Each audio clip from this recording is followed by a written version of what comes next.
أنه قال: باب قول الله ونضع الموازين القسط ليوم القيامة وأن أعمال بني آدم وقولهم توزن. وقال مجاهد: القسطاس العدل بالرومية. ويقال القسط مصدر المقسط وهو العادل، وأما القاسط فهو الجائر.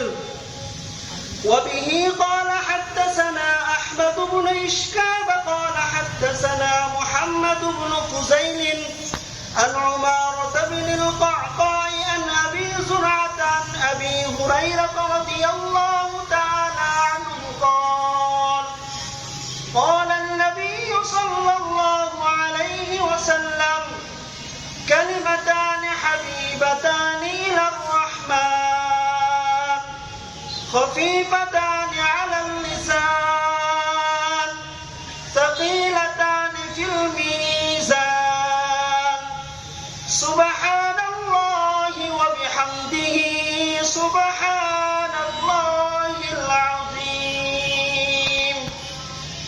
والسلام على سيد الأنبياء والمرسلين وعلى آله وأصحابه ومن تبعهم ودعا بدعوتهم إلى يوم الدين. أما بعد.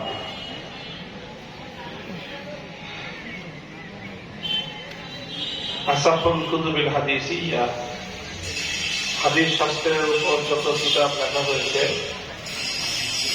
তার মধ্যে অনেক মুহাদ্দিসিনগণ তারা এই বিষয়টা উপর ভিত্তি করে কিতাব লিখেছেন যে তাদের কিতাবের মধ্যে কেবলমাত্র সহিহ হাদিস তারা জমা করবেন।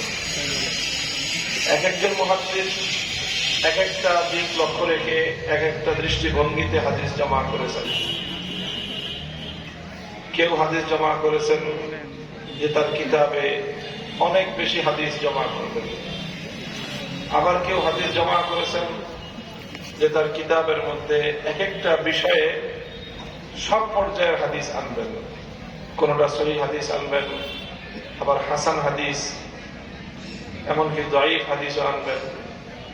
আবার কেউ কেউ এই দৃষ্টিভঙ্গিতেও কিতাব লিখেছেন যে তারা তাদের কিতাবের মধ্যে শুধু সহিহ হাদিস উল্লেখ করবেন। এরকম অনেক হাদিস আছে, সহিহ ইবনে খুজাইমা, সহিহ ইবনে হিব্বান, সহিহ মুসলিম, সহিহ বুখারী, অনেকে এরকম সহিহ হাদিসের কিতাব লিখেছেন। তার মধ্যে সর্বোচ্চ মানের সহিহ হাদিস একটা কিতাবের মধ্যে একত্রিত করার যেই দক্ষতা, সেটা পারঙ্গমতা, ইমাম বুখারী রাহমাতুল্লাহ আলাইহি যতটা সঠিকভাবে সর্বজন গ্রহণযোগ্য ভাবে তিনি এই কাজ করতে পেরেছেন, অন্য কোন মুহাদ্দিস ইমাম বুখারীর সমপর্যায়ে এই পর্যায়ে করতে পারেননি। এই জন্য ইমাম বুখারী রাহমাতুল্লাহ আলাইহির কিতাবকে বলা হয় আসাহুল কুতুবিল হাদিসিয়া, অর্থাৎ হাদিস শাস্ত্রে লিখিত সমস্ত কিতাবগুলির মধ্যে বিশুদ্ধতম হাদিস সমূহের সংকলন হল সহিহুল বুখারী। সহিহুল বুখারী এটা শুধুমাত্র সহিহ হাদিসের যেরকম কিতাব, এর আরো অনেক বৈশিষ্ট্য রয়েছে। সহিহুল বুখারীর অন্যতম একটা বৈশিষ্ট্য হলো ইমাম বুখারী রাহমাতুল্লাহ আলাইহি এই কিতাবের মধ্যে বিশুদ্ধ হাদিস একত্রিত করার পাশাপাশি তিনি ইসলামী শরীয়তের বিভিন্ন গুরুত্বপূর্ণ বিষয়ের উপর দলিল ভিত্তিক আলোচনা করেছেন। দলিল ভিত্তিক আলোচনার অর্থ হল যে হাদিসগুলো তিনি কিতাবের মধ্যে উল্লেখ করেছেন সেই হাদিসটা বিষয় ভিত্তির ভিত্তিতে, বিষয় ভিত্তির আলোকে, বিষয়বস্তুর আলোকে তিনি সেটাকে বিন্যস্ত করেছেন এবং কোন হাদিসের দ্বারা শরীয়তের কোন বিষয়টি প্রমাণিত হয়, কোন হাদিসের দ্বারা ইসলামী শরীয়তের আকীদা সংক্রান্ত কোন বিষয় প্রমাণ হয়, কোন হাদিসের দ্বারা ইসলামী শরীয়তের কোন ইবাদতের মাসআলা প্রমাণিত হয়, কোন হাদিসের দ্বারা কোন আখলাক সংক্রান্ত মানুষের আচার ব্যবহার সংক্রান্ত কোন বিষয় সাব্যস্ত হয়, কোন হাদিসের দ্বারা রণকৌশল, যুদ্ধের কৌশল সংক্রান্ত কোন মাসআলা বা কোন বিষয় প্রমাণিত হয়, কোন হাদিসের দ্বারা মানুষের ব্যবসা বাণিজ্য, লেনদেন ইত্যাদি সংক্রান্ত বিষয় সাব্যস্ত হয়, অর্থাৎ মানব জীবনের সাধারণভাবে যত ধরনের বিষয়ের প্রয়োজন হয় সকল বিষয়েরই হাদিস ইমাম বুখারী রাহমাতুল্লাহ আলাইহি তার কিতাবের মধ্যে সংকলন করেছেন। এবং প্রত্যেকটা বিষয়ের হাদিস সংকলন করার সময় ওই হাদিসগুলোর পূর্বে তিনি একটি শিরোনাম যুক্ত করে দিয়েছেন।